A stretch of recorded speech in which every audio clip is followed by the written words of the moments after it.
ক্রীড়াঙ্গনে অনিয়ম আর দুর্নীতি তুলে ধরতে অনুসন্ধানী সাংবাদিকতার উপর জোর দিতে বললেন ক্রীড়া উপদেষ্টা আসিফ মাহমুদ সজীব ভুঁইয়া।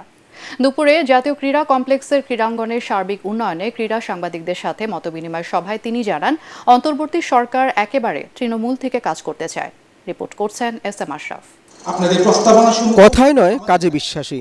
দায়িত্ব গ্রহণের পর থেকে বোর্ড আর ফেডারেশনগুলোর সাথে নিয়মিত আলোচনার মধ্যে দিয়ে সে বার্তাই যেন দিতে চাইছেন ক্রীড়া উপদেষ্টা। দেশের ক্রীড়াঙ্গনের বাস্তব অবস্থা বুঝে নিতে এবার শুনলেন ক্রীড়া সাংবাদিকদের কথা। মতবিনিময়ে সাংবাদিকরা বলেন, গত 15 বছর অবকাঠামোগত উন্নয়নে সরকারের অর্থ খরচ হলেও বাস্তবে ক্রীড়া উন্নয়ন হয়নি। তাই তাদের পরামর্শ, স্কুল থেকে বিশ্ববিদ্যালয় পর্যন্ত খেলাটা ছড়িয়ে দেওয়ার। জেলা ক্রীড়া সংস্থা, বিভাগীয় ক্রীড়া সংস্থা এবং উপজেলা ক্রীড়া সংস্থার ব্যাপারে আমরা নির্দেশনা দিয়েছি।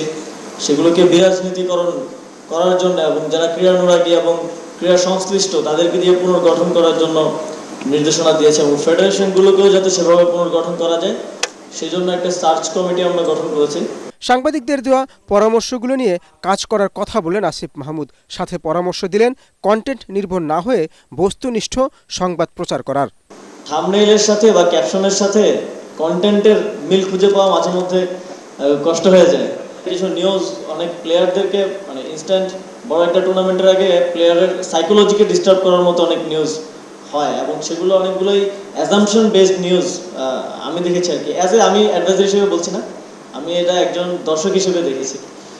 তো সেই জায়গায় আপনারা পরিবর্তন আনার চেষ্টা করবেন, বস্তুনিষ্ঠতা আনার চেষ্টা করবেন। এ সময় ক্রীড়া উপদেষ্টা জানান, সাংবাদিকদের বেতন কাঠামো ঠিক করার চিন্তাভাবনাও আছে অন্তর্বর্তীকালীন সরকারের। SM Ashraf, ATN Bangla, Dhaka.